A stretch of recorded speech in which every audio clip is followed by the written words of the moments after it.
You ask Tiger to calculate. This deals with the order of operations. The final result is 908. Let's solve it step by step. Simplify exponents and square roots. 3 to the power of 3 equals 27.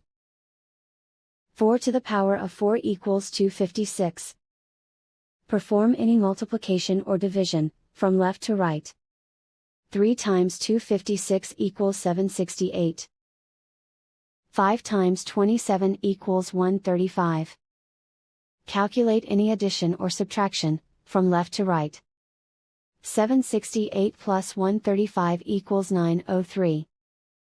903 plus 5 equals 908. And so the final result is 908.